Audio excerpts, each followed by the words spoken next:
All right, again. That was not good. Nerd it out. Let's nerd it out. Let's nerd it out. Yeah. Nerd. Nerd. Hi, nerd. Hello, nerd. Hi. What do you want to talk about today? Job search? Interview tips? Oh, man, that'd be a great topic, wouldn't it? I think it's a Good thing that's wonderful what we're talking topic about today. to do. That is the Workforce So we Wednesday. just wrapped up interview at KHQ talking about interview tips, job search tips, and interview tips. So we're going to interview each other today on our job search tips and interview tips. So I guess you're the first interviewer. Yeah. Yes. Yeah. Yeah. Let's do it. Yeah. Ask me questions. Actually, very timely, too. I thought it was nice today. Morgan, who interviewed us from Fox 28, ended up saying it on the Good Day show. A little shout out to Morgan and crew. They do such a fantastic job with the Workforce Wednesday episodes. Such a great job. Thank you, Morgan Appreciate and crew. them. Thank you, all of Fox them. 28, KHQ. Yep. And Good Day. Good Day show. The Good Day show. The Good Day show. It was fun this morning. It was fun this morning, and I thought that Morgan made a good point in saying this is a very important topic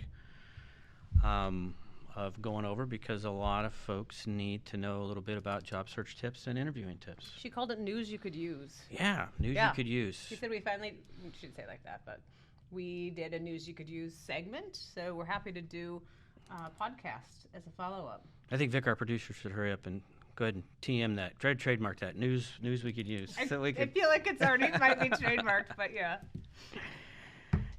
So, with that said, let's jump right into talking about job search tips, because I know a lot of folks want to know, what should I do when I'm starting out and doing some job search or job exploration? How can I start, even get moving on this? So what I talked about this morning during the interview was the places to look, right? So before you can apply, you have to find a job. So in Spokane, there's 4 major sites, and everywhere that we look now for jobs is online. So not the days where you would walk into your one-stop career center and pull the job posting off the wall. Everything's online. So what we hear the most in Spokane is look for job postings on WorkSource, LinkedIn, Indeed, and the Spokesman Review. We just closed a position opening here, and our candidates, and the final one that we hired, all found the position in the Spokesman Review. So That's interesting. Yeah. I mean, fantastic. Yeah, I thought it was interesting as well. And probably the online Spokesman Review, I would say. Very much Not so. so much the hard copy. Yeah, of the we paper. still post our jobs hard copy. We're required to, but it's really online now, right? Everything is online. I'm supposed to probably promote WorkSource more than I'm just about to. And I do promote WorkSource very much, but I personally use and promote Indeed as much as WorkSource. And then LinkedIn's becoming really, really popular as well, particularly for the middle skill and higher skill jobs. That's place a lot of jobs are posted. So if you're starting out, WorkSource, Indeed, and Spokesman. And if it is a job you've been doing for quite a long time, or you're trying to sort of make the higher wage in Spokane or land one of those coveted positions at, 50, 60,000 or over, LinkedIn. Yeah, hopefully we'll get a little time to talk about LinkedIn too, which we didn't get to cover. Not Such too a much short today. interview with Good Day, but I think that's a very important piece of it as well. And I like what you said about, you say you feel like you're not promoting WorkSource as much as WorkSource Law, but even the talent solutions team who works with employers, recommends obviously that they get an account with WorkSource Law, which is going to have jobs just here in Washington and is a great website and a great job matching tool. But at the same time, you've got to go ahead and diversify yourself Absolutely. through all those different platforms. So we'd be silly not to say, hey, this is where the LinkedIn jobs are and actually Indeed. being set up. So once you've found the position that you want to apply for, I also covered some best tips for applying. So the one that most people, I help people get jobs on the side. You know that about me. Sure. Yeah, That's your hobby. Some people have hobbies like, woodworking or golf, and, Dawn goes home and starts her hobby, which looks a lot like her job 9 to 5. That is absolutely true. I love it.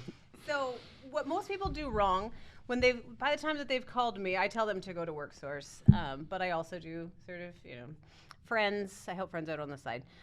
do some favors for them. What they most frequently do incorrectly is they use the same resume for every job they're applying for. Yeah. And they don't tailor the resume or the cover letter for the exact job. So they're not pulling the terms from the job posting into the resume. And then they wonder why they're never getting hired. So you have to help employers see you in that piece of paper or in those pieces of paper. So pull the keywords out. Obviously, only the ones that you have the skills in, right? I'm not trying to suggest that you pull out terms that you don't, use that you're not familiar with. But if you have the skills, pull those out specifically for that job, and make sure that you are one. You want to do it so the employer can see the skills, recognize them in you, but also for the systems that use computer automated screening. You want to make sure that you're not getting screened out, even though you might have the skills. And I think that's something maybe to touch on just a little bit more, right? I mean, most HR departments nowadays at medium, to larger places, their whole screening process is going to use the computerized process, right? That's going to look at keywords in a resume that match those words for a job description. And so being able to, you may be the most qualified person, but if you're using just that same resume over and over and over again, right, it's not going to have those keywords in it that right. is in the job description. Right. Did you do that when you applied for I WorkSource? did, yeah, I did. You really did? I did not know You did not?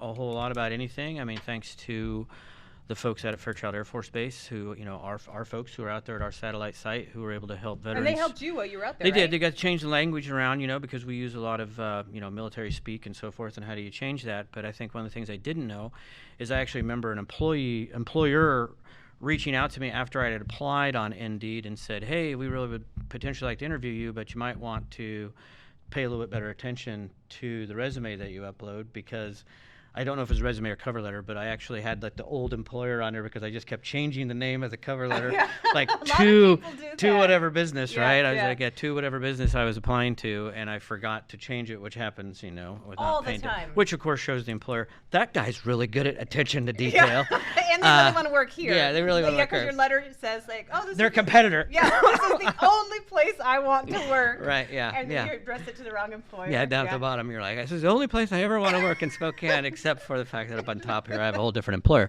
Who's your direct competitor? So, Don't yeah. do that. And I think that, with a lot of folks, you have to be patient, and I know it's a little different than it was 7 years ago. But, not getting those bites, and I think a lot had to do with that. I was not changing. I wasn't putting those key words from the job description. I thought that as I was writing the resume, and I was a little bit ignorant to the fact that there was not one person sitting here reading every word on my resume. Oh my gosh, that's an important fact, right? Yeah. No, as someone that screens them, and as much as I want to read every single word, depending on what the labor market's like, if you get 100 applications, unfortunately, what you're doing is screening people out, right? I mean, it's just as much as screening them in, but you have to find a way to get those numbers down. And so if you are someone that finds that you're constantly being screened out, really pay attention to those little tips and tricks on how to move to the top of the list, because it's not even about you at that point, right? It's just about you needed to make it to the final round, but employers needed to screen out as well so they could get down to 7 or 8 people to interview. I think it's also important here to talk about those that are transitioning from military to civilian life. And you would have the most expertise in this between us, obviously. Tips and tricks for how to align the language to civilian language, since we don't use words like superintendent. Yeah, I think military, and I think it also can just come from if you're moving from one, industry to another industry, Absolutely. right?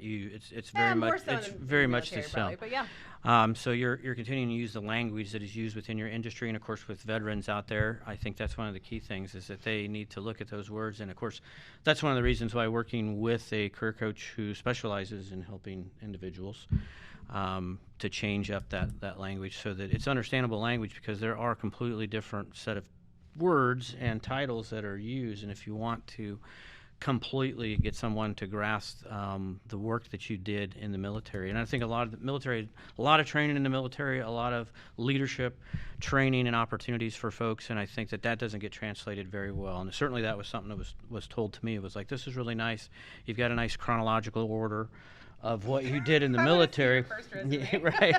But how does it relate to what you're applying to? Which, by the way, I mean, obviously coming from the healthcare industry and moving into the workforce development, I would say I was very lucky to even get that first call Get a so that job. I could do I at least did the second part we'll talk about today and interviewed halfway decently.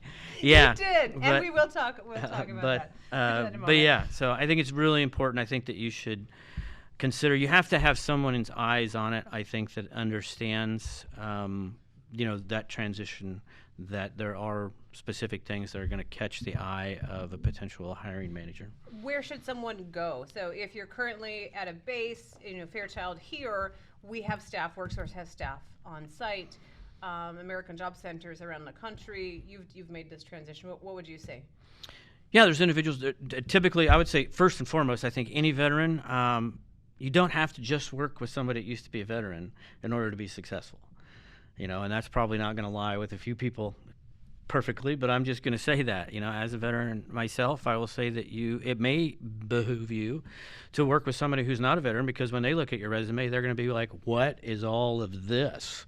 And It can what's almost be going on. jargony if you're not familiar Absolutely. with the terms, And then right? they can ask the question. So I would say that any American Job Center, ours included at WorkSource here in the state of Washington, any career coach could sit down with you and really assist with that. But of course, obviously, every American Job Center also has individuals who have certain specific roles where they have been a veteran, so they understand what a veteran has been through, and as far as the work type of thing, and they can assist you in adjusting your resume so that you can go target it for that exact industry that you're shooting for. Great. So for us here in Spokane, if you're a veteran and you're watching this, or you're someone who works with veterans and want to get this out to folks, I mean, obviously at Fairchild Air Force Base, where if you're transitioning out, we have out there with the Airmen and Family Readiness Center a great partnership with the Air Force for transitioning airmen to sit down with one of our veteran-specific career coaches who can help them so they can start that first part is look at and understand labor market information and understand where to apply to and understand what skills are transitioning into what industries. So that's where I would start. Great. Thank you. One last tip before we transition to the interview side, and that is to join LinkedIn. It has very much become the place that almost all employers are looking, right? I've made so many connections for work partnerships or people that are interested in finding employees in Spokane, but also it's the place that people go to look for new employees, new talent, and then also post jobs there. So if you have not joined LinkedIn, it's time, right? You need to do it now. Absolutely. Yeah, you need to do it. And then I guess lastly, and then we'll talk about interviewing, explain gaps if you can up front. So while employers are trying to screen out, if you have a 2-year gap for whatever reason, if you can address that in the cover letter, or even just address that you'll talk about it, or that you're caring for a family member, or you're on sabbatical, or unpaid sabbatical, I guess. Address that up front so people aren't left wondering and use. There could be a reason that you get screened out only because they're trying to whittle down that list. I think it's where a cover letter comes in really well. Yeah. Also, I mean, you can talk about that gap. And there's a variety of reasons for gaps.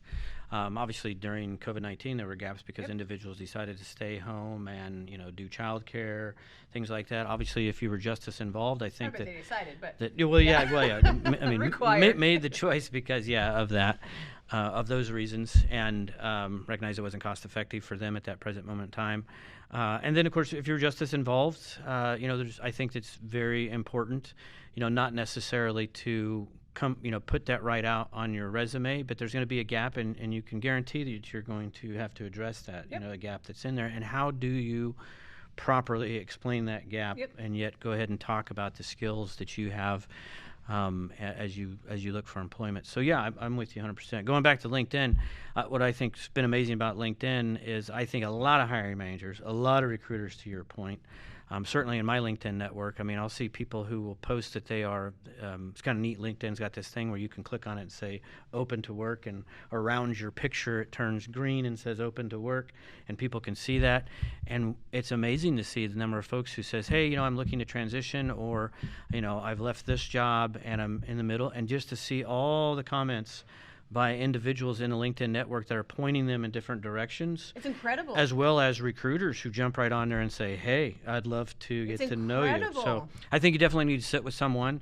Once again, what's great is right here at our American Job Center at WorkSource, we teach a LinkedIn learning workshop by individuals who have spent a lot of time working, talking to the employer side with Talent Solutions about what recruiters and what hiring managers look for on LinkedIn when they're staring at that social media platform, and figuring out who to ask to invite to an interview.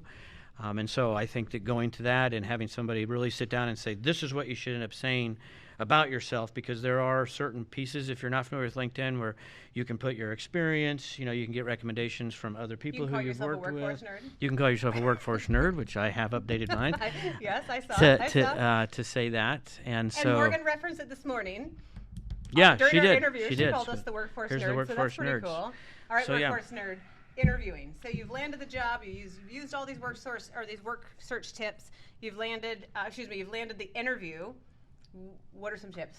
Well, you touched on it a little bit, even in the front end of doing your prep and doing your research. So you did a little bit of that, obviously, to make a decision on which employers you were going to apply to, and you've done some really good work in making sure that you have taken the words that are in the actual job description or job ad and put them in your resume. So you've done some work, but once now you get that call, like you said, and it's like, hey, so at Monday and watch a video in the parking lot. That's right. Monday, I'll tell a little personal story here, of course, always. If anyone watched our first episode, they know that story. Monday at 9 a.m., you get that call to be there. I mean, you should be prepping for that. Do your research. Go out to the website for that company. Learn a little bit about them. Help that so sort important. of formulate, as you answer the questions that they're going to pose to you, how you can put it into kind of a discussion that relates to that actual job. If you just go on, and I know you and I have both sat on interviews together and been on other interview panels, and when somebody doesn't really tie that in, they talk about their work experience, but they don't exactly tie that into how is that going to serve in this position that we're getting ready to hire for.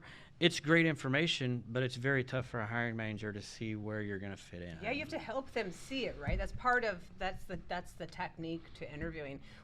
As I mentioned, we just wrapped up interviewing for a position here, and folks, I wasn't on the panel, but folks that left the panel said, oh my gosh, they had all researched the company and they'd watched the Workforce Nerd video and they were so excited. And that really helped people stand out. Some of the people were new to the interviewing process.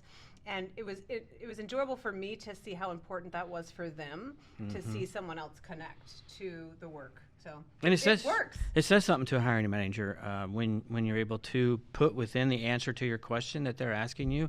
Say, as I was viewing your website, or one key thing on your website that I noticed that really aligns with work I've done in the past or work I'm very interested in doing. Boom. I was smiling for the picture Vic's taken. Yeah. Hi.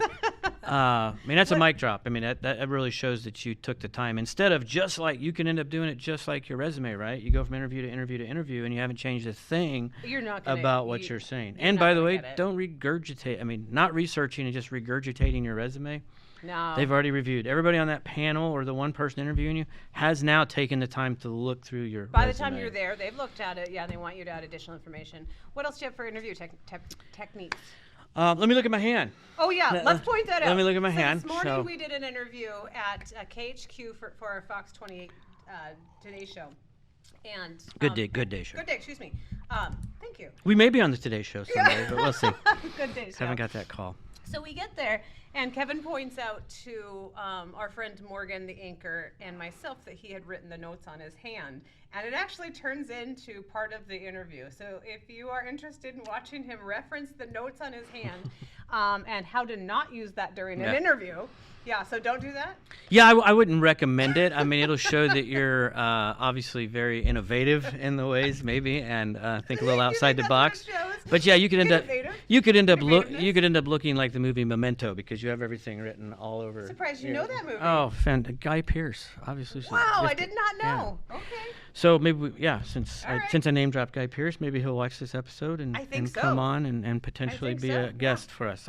So you will look like that. So don't do that. So don't do that, right? Don't look like you're taking your senior, final calculus, and you have all the things. That's kind of what you looked like this morning, right? Your Spanish test. But there's nothing wrong with going in there, and I really actually like it when we're interviewing someone who does come in and lays some stuff out and has it sitting there and is actually referencing multiple documents, as long as it's not too much. Flipping through papers. No, and I think address that up front. Say, like, I've really prepared for this interview, and so I've got various things here in front of me that I'm going to look at. Not I agree. You just had not, a really dorky saying it like that. Not right. I've really prepared. I've really prepared for this job.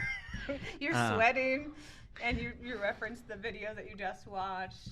So, okay. I think a lot of job seekers don't know behavioral interviewing type questions, and that's just the name of the type of question. It's typically where hiring managers go when they ask questions. So Talk about that a bit more. they're asking a question most of the time where they'll say, instead of saying, "Hey, in this situation, what would you do?" because that's very hypothetical, and you don't even want to answer in hypotheticals because that's not going to help out. Even though they ask it like that. And some employers who are not keen on good interviewing techniques, and if you're an employer and you're watching this, once again, a shameless plug, our Talent Solutions team will help you out with that, about how to do a better interview process and have a better panel interview by using behavioral interviewing questions. So typically you're asking questions where you say, can you tell us about a time when you, and then you would ask whatever the question. And I'm telling you, this is from entry-level jobs all the way up to executive-level jobs. Just depends on the level. And so really making sure that you answer that back and showing the experience, if you've had it, of how, yes, I've actually done this before, and this is what it was. Of course, use one that has a positive outcome.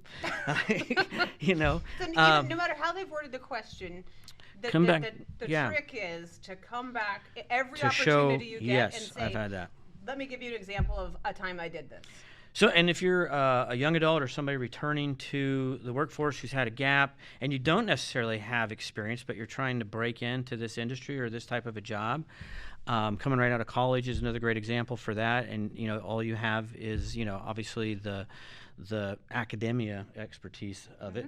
You can still tie that in, by saying, the fact that, in studying for that, or you could say, have not directly done this, have not directly supervised individuals before, but what I have noticed is the supervisors that I really respect the most, I've seen, in this, or just in any situation where you have been a part of maybe that resolution to whatever the question is. So you can use volunteerism. I hope to apply. Here's some techniques I hope to apply. Yeah, absolutely. So I know that's not a time that you've done it, but if you're trying to reference something you've never done before, talk about what you have done and the experience that you do have. Yeah, the answer is not to say, that's a great question, which everybody says that, which you don't need to always say that. That's a great question. You don't need to compliment individuals on a question. That's a great question. So you can just say, yes, that is, there was a time when this exact thing that you're talking about, and let me explain it. And once again, being succinct about that, brevity is the key, and making sure that you get it down. I love that you talked about brevity this morning, and then rambled on. Yeah, not one of my strong points. and then recognizing that you need were doing that. I thought that was good. In interviews, though, sometimes people cut it too short. Don't you think? Yeah, good part. And so going back to that, I mean, never end a question, even if you hadn't have experience in that exact area they're asking you, and say, I'm sorry, I haven't had experience there. That's not the answer. That's not going to help you for that interview question when the hiring manager's trying to rack and stack based on how you answered the questions and what the feel is. I mean, really think about how you can tie something else in that you have experience that's very close to that, because 9 times out of 10 it's going to land on its mark and be understood. Do you have a final interview tip? Yeah, questions. So I think that a lot of folks come, they do all that prep. If they've done great prep work, they're probably prepared for this at the end. But make sure that you come, and you're going to get an opportunity in 99.9% of all interviews that you're going to get asked the final thing to say, you have any questions for us? And I think one of the unfortunate things that I've seen 50% of the time is someone to say, nope, I think we've covered it all. Don't ever say that, Yeah, right? don't do that. And why? And so that doesn't really show that you've taken any time to think about, that company and what you'd like to ask that company. And of course, this is not the time, as I said today during our Workforce Wednesday episode, to say, oh, by the way, I have vacation coming up in 2 months. Even though you want to know that, right? You want to know that. You want to know that right now. Or how many vacation days do I get? And, Is there any wiggle room in the salary or anything like that? That is not that's a red flag for Even a though you hiring want manager. to know that and you'll get to ask it, don't ask When it you during get the that job first offer, interview. Yeah. when you get the job offer, that's the time to start talking about those Yes. things. So this gives you an opportunity, because I truly believe an interview is two-way, and I understand it's 90% coming from the employer with their panel or themselves asking the questions, but you get this opportunity where you can actually ask a few questions. And I think you really need to think about what those questions are. You could ask something such as, what does success look like 30, 60, 90, 365 days down the road? Mm-hmm. That shows that you're intent on the performance piece of it, that you want to see what success looks like. Or get the interviewer talking by saying, why did you join this company? What's the best things about working here? Mm-hmm. What excites you? What would you say other employees here say excites them about coming into work every day for this company? Mm-hmm. And then they'll get to tell you a little bit about the company. And so I think when you ask those questions, you show that you've taken time to think about it. Plus, truly, you're actually interviewing that employer as well. Absolutely. So you're going to be able to walk away from that interview and think about the answer that they had. If an employer's like, yeah, I kind of like coming here, except for Mondays, then Yeah, can't get out of here soon enough on Fridays. right, yeah. Or says, the best thing about this place is The weekend? the food or the Oh, yeah. weekend. Yeah, I mean, does that align with your values? Yeah. And so you can really see. So you can make, when you do get that call, following these tips, because you're gonna get a job offer if you follow these tips. When you get that job offer, out of the 3 or 4 job offers that you're going to get, you can make a true decision on which company aligns the best with you. All right. So normally we would ask viewers, what's the nerdiest thing you've done in workforce development? Mm-hmm. And we've each answered that. So what's the nerdiest thing you've done since the last time we were on this together, which was about, 6 weeks ago? What's the nerdiest thing you've done in workforce development in the last 6 weeks? Wow.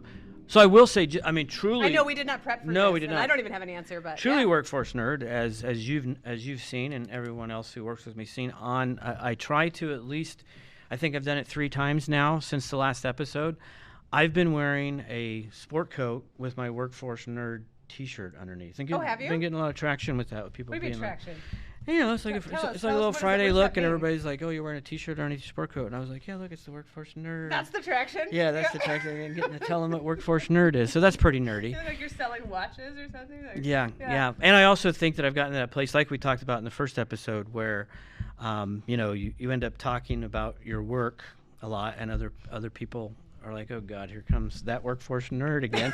So I've been talking a little bit about the Workforce Nerd podcast and the Workforce Wednesday That's things. That's cool to talk about, right? And all of that, and saying, oh yeah, we're starting. We've started, and it continues to get better, getting better with each episode.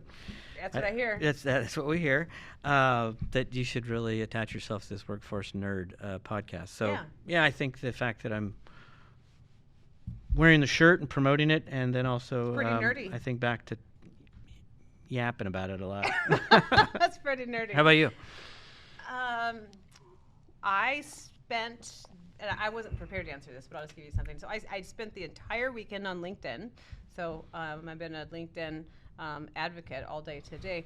But I spent the entire weekend on LinkedIn trying to learn from others in workforce development around the country on what they're doing, and I just did a deep dive into what's going on to those that I consider mentors in the field, to see what people are thinking about and talking about, and how do we help prepare the next, generation of workforce leaders. That's what I've been thinking about. Pretty nerdy, but it was good. Like the entire weekend. But very good. Yeah. I would like, just on my end, to say here at the very finish, is to promote. I know you already had Tony Parks on, who is our workshop and assessment head nerd. What do we call him? The fantastic and fabulous Tony Parks or something. Talking about workshops, but I do want to once again throw a plug in there. Everything that we've talked about today, first of all, of course, you can connect with a career coach at our Workforce Center here in Spokane, or across the country at American Job Centers, but specifically here in Spokane, which we can speak to, is just a fantastic grouping of workshops that they have worked with employers as well as with job seekers to actually dive in deeper to each one of these topics. You know, they have their job search Yeah. strategies, and they have their interviewing techniques. They have their how to use social media like LinkedIn to connect, as well as if you're a young adult and you're listening to this, you know, we have a 21st Century Skills Academy over there that covers a lot of these topics as well, so that you can be the most successful in your job exploration. And then once you nail the interview, how to go in and really knock it out of the park. Absolutely. And this network exists across the entire country. So if you're not from Spokane and you're trying to find the same services that you're talking about, look up American Job Centers. All right. Do you want to teach them how to do a high five correctly? A high five correctly. Yeah. I taught you. You look at the elbow. Well, it's yeah. We first have to use the same hand, All right. And then you Ready? look at the elbow. Ready? Go. Go, nerd. All right. Still not good. No, it's not that great. Still not good. No one. I know. Look at No the one elbow. no one could probably tell that was not exactly Look at the perfect. elbow. Look at the elbow. Try. Oh, there we go. Far better. There you better. go. Good Thanks, sound. nerd. All right. That was fun. All right, nerds. See you We're out. later.